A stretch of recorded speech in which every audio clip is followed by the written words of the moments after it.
Nagpur crime branch unit 3 की team ने गुप्त सूचना के आधार पर वर्धा जिले के निवासी शिवम भलावी को हिरासत में लिया है। पूछताछ के दौरान उसके पास से एक हथियार और एक जिंदा कारतूस बरामद किया गया।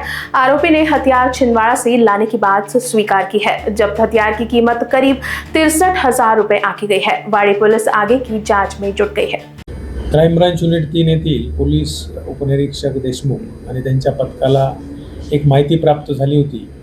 वडदामना येथे राहणारा शिवम भलावी याच्याकडे एक अग्निशस्त्र आहे। त्यानुसार त्यांनी शिवम भलावी यास ताब्यात घेतले व त्याच्याकडे चौकशी केली असता त्याच्याकडून एक अग्निशस्त्र आणि एक जिवंत राऊंड कारतूस जप्त करण्यात आलेला आहे। याबाबत वाडी पोलीस स्टेशन येथे गुन्हा दाखल करून त्यांना हस्तांतरित करण्यात आले आहे।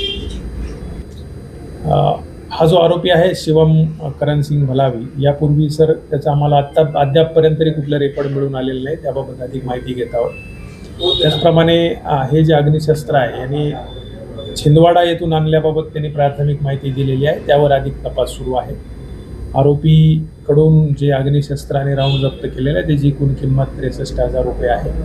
आरोपी आणि अग्निशस्त्र आम्ही पुढील तपास कामी पोलीस स्टेशन वाडी येथे सुपूर्द केलेले आहे। लोकवाहिनी न्यूज के लिए विशाल बंबड़वार की रिपोर्ट।